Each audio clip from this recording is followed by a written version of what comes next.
So I'm back out here filming another unfiltered video. Just trying to get my thoughts out to you in a more dynamic way, because you guys know I'm just stuck in my bedroom half the time filming these clips for you. And whilst the feedback has been quite good, I think this is just more enjoyable for me from time to time. I'm not saying I'm going to get rid of the bedroom videos altogether, but just coming out here and giving you my raw, unfiltered thoughts. It just feels more authentic. And for me, I benefit by getting to practice my communication, learning to think off the dome, just articulate myself a bit better. So that's it. I can't promise I'm gonna film this all in one take, because nature is unpredictable. Fucking aeroplane might fly like really low and just fuck up the sound. But yeah, I'm gonna do my best. So today I wanted to talk about something that I touched on in a short that I made a few months ago. And it's about the power of labels, the power of self-talk. So by labels, I'm referring to almost our inner monologue, the words that we use to describe ourselves, whether that's something kind of a bit more subconscious, like your beliefs, you believing you're not good at a certain thing, or it can be something a bit more external, like the things that appear in just everyday conversation. And an example of that, the example that I used in my last short when I was talking about this, that I really like, and it also applies to my life, is introversion versus extroversion. So we tend to believe that people just fall into one of these two categories. You're either quiet and you're shy, or you're the life of the party. You're the guy who gets on with everyone, who can just talk his way out of every situation, basically. And I mean, there are some arguments that that's more of like a spectrum. Like there's like the extroverted introvert who's like, he likes spending time on his own, but he likes going to parties. But personally, I don't really subscribe to any of those ideas. I honestly think the introvert and extrovert are just labels. They're just things that people from a young age have slapped onto you. And that was the case for me. My teachers, from when I was about 5, when I was 4 or 5, when I started school, in all the school reports, in all the parents' evenings, they described me as a nice enough kid, but he's quiet. He doesn't really participate in class. How much of that is my nature? Obviously, you don't know me, so you can't answer that question, but this is kind of rhetorical. How much of that is in my nature to be quiet? Like, it's predetermined that I'm this quiet kid who doesn't participate much. And how much of it was just other people projecting onto me? Like other people kind of, not to sound like a bit arrogant, but like assuming they knew me. Assuming they knew that 5-year-old. Like maybe he was just a bit quiet, like he was a bit shy about starting school or whatever. But so they slapped that label onto him, that he's the quiet kid. How much of that really ended up kind of shaping my actions? It's just something interesting to think about. And I hope you get what I'm saying. So yeah, they labeled me as the quiet kid.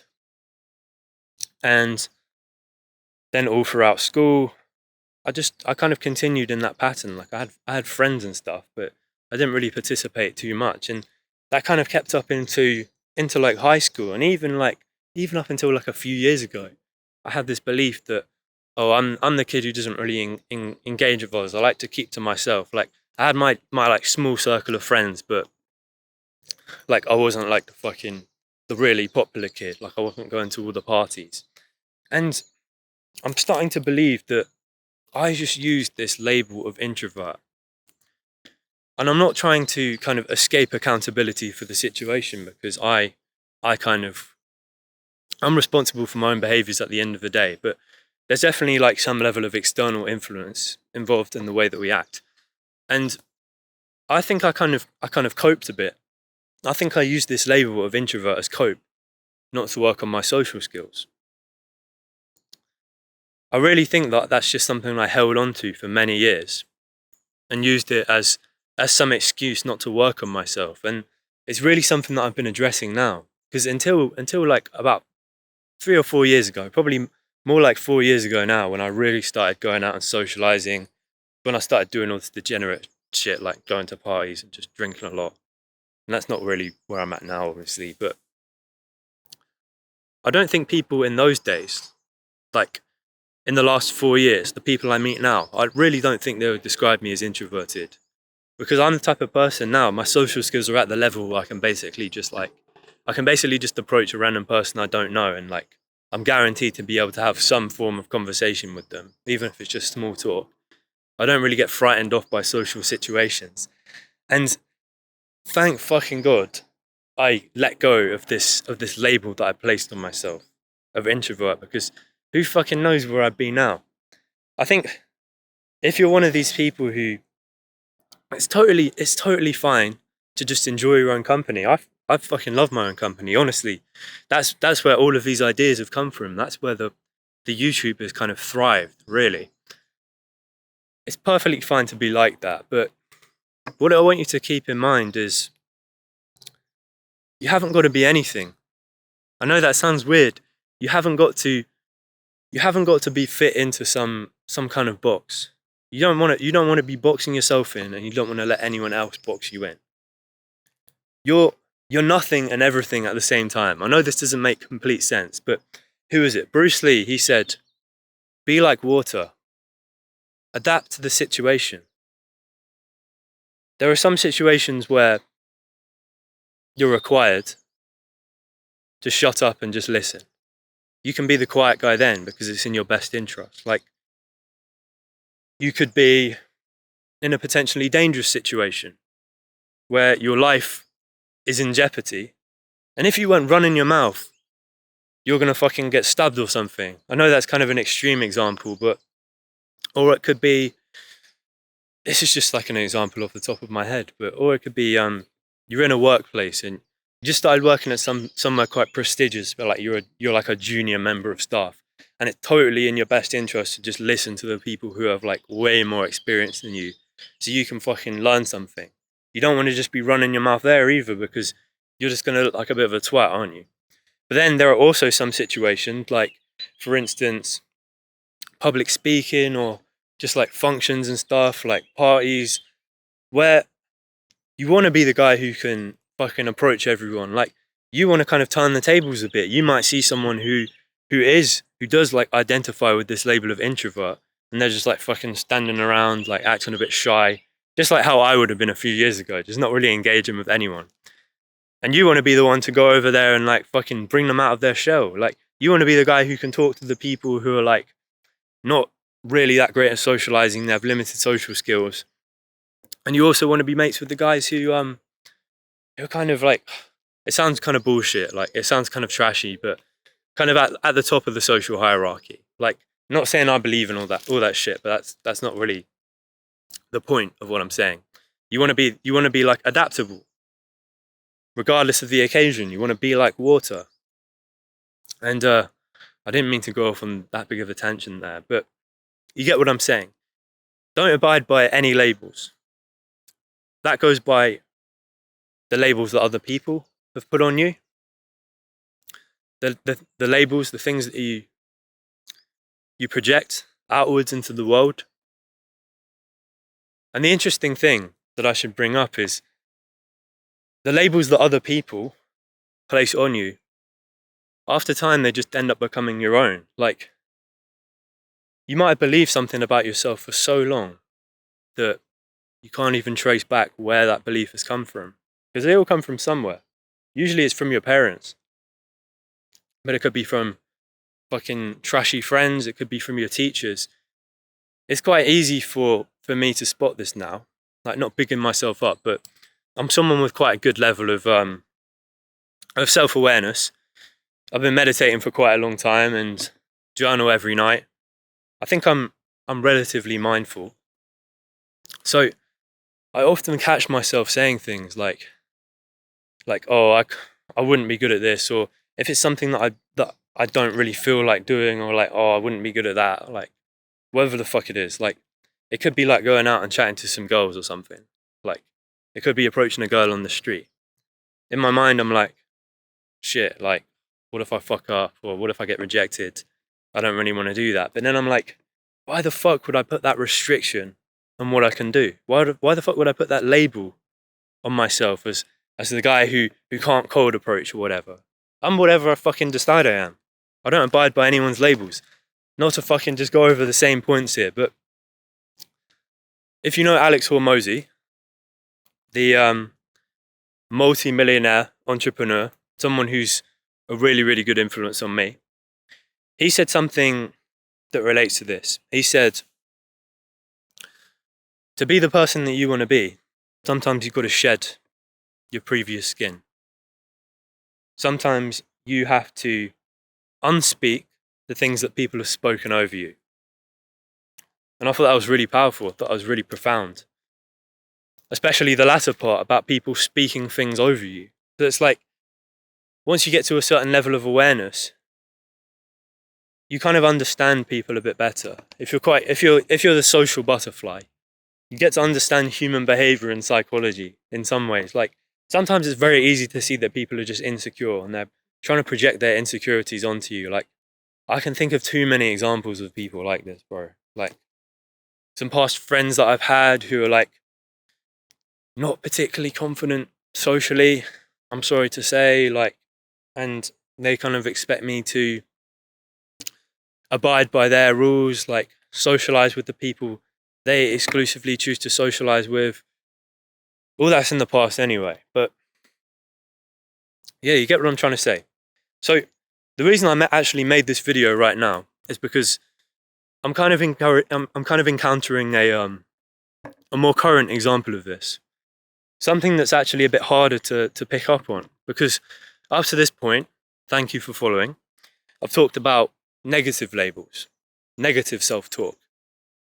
And there is actually a thing as, obviously there's a thing as constructive self-talk, but there's also kind of, I wouldn't even call them constructive labels, but there's more like positive labels.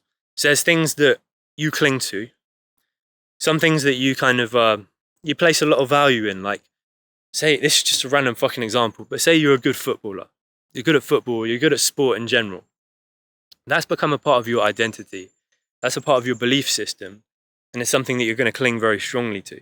So if that were to get proven wrong, well, you probably wouldn't allow something to come into conflict with that belief. But if that were to get proven wrong, like say someone fucking made you look like a bit shit whilst you were playing football, then that's going to be very, very, very difficult for you to accept. You're going to have like your belief system kind of shattered in a sense.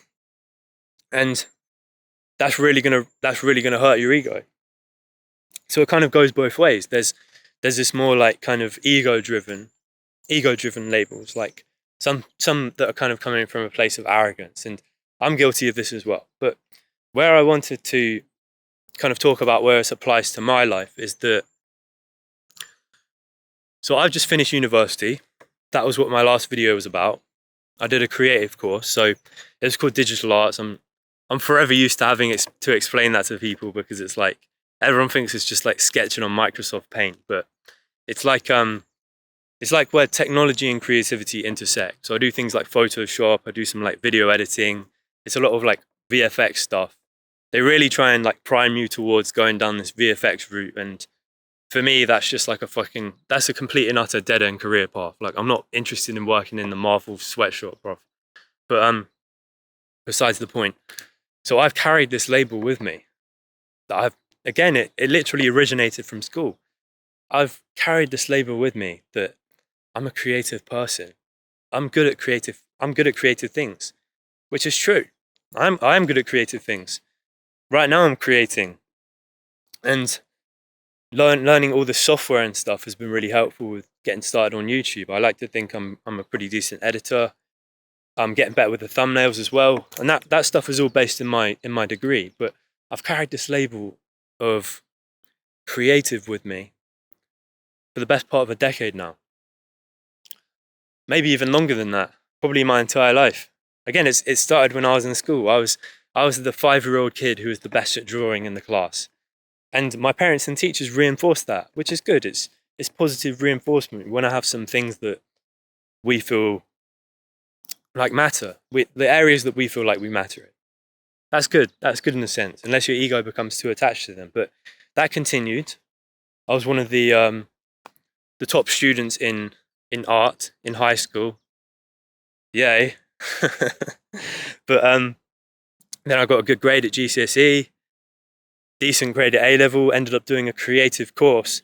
So everything in my life has really been arts based. But now I'm really at a crossroads. I can't see myself working a normal job. I'm sorry to say. Well, I can, but I can't imagine it being plan A. This shit is plan A for me, bro. I have this new wider goal of becoming an entrepreneur. And I'm not sure that completely aligns with everything that everything that I've been learning over the last 3 years. That's not to say my university degree has been wasted. I've been incredibly grateful for the opportunities to go to university and study. I know it's not something that a lot of people get, particularly outside of the West, but yeah. So I've been sticking to this label of creative for my entire life. That's something that all my friends and family will tell you about. Fucking plane, bro. Shut the fuck up. But yeah, that's a part of my identity. But now that I'm on this entrepreneurial journey, I'm like, do I have to abide by this label any longer? A few years ago, I would have just stumbled into a creative job. Like if I'd have graduated university with my level of knowledge and awareness that I had like 2 years ago, I'd just immediately be looking for a creative job. But no, because I have this wider vision and this heightened level of awareness now, I'm not going to be looking for creative jobs right now. I'm actually looking for a job in sales, which is, for one, is not an area that you actually require a university degree in. It's something that you can just enter without much previous experience. The important things that I'm learning about sales is more about your personality, how good of a communicator you are, how well you can actively listen to the consumer and understand their needs. So it doesn't necessarily require all this formal education. And the good thing about that is actually it's quite well paying as well. It's one of the rare jobs that's actually the pay gets better depending on your performance, which is, to be honest, is how it should be. Like, you have all these fucking NHS nurses who they're working harder than anyone else in the country, but they're getting like fucking £10 an hour. Don't quote me on that, or less or something.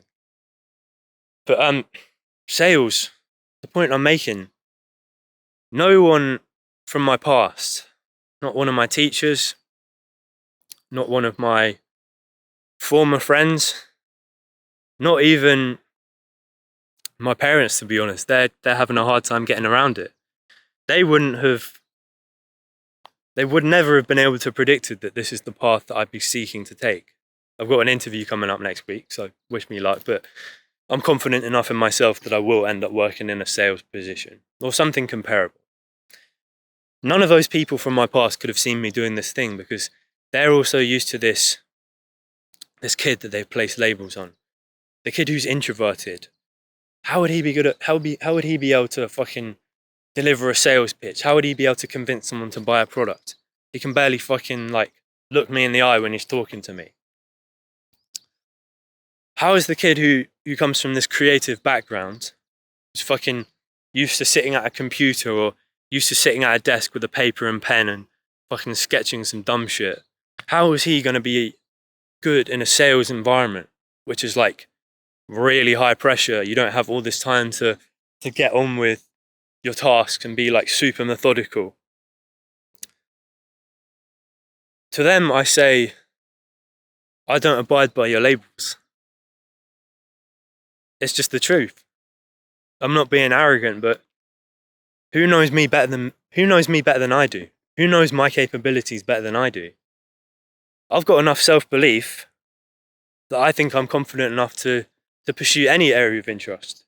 I could work any fucking career. I'm not saying I would. I'm not saying there are things that I would have to work very hard and be very patient and work harder than the next man to become good in. Sales might even be one of those things. I don't know. Actually, I disagree, because here I am talking to the camera. To an extent, I'm waffling, but I think I've proven to myself over the last year with this YouTube channel that I can be an effective communicator. I think I could do anything with my self-belief. As cliche as that sounds, it's a bit cheesy, but the people I've been studying, like Alex Hormozis, the Iman Gadzhis, the successful generation of current, like, they're not just internet entrepreneurs, obviously, like, some of them come from like brick and mortar backgrounds and stuff like that, but the people who I've studied under, they all share this kind of unwavering self-belief, this refusal to abide by an external rule set. The labels that people have been placing on them from young, they've all just kind of had to deprogram that stuff. And that's really what I've been trying to do for the past year. I'd really suggest building up your mindfulness, doing what I do, meditation and journaling.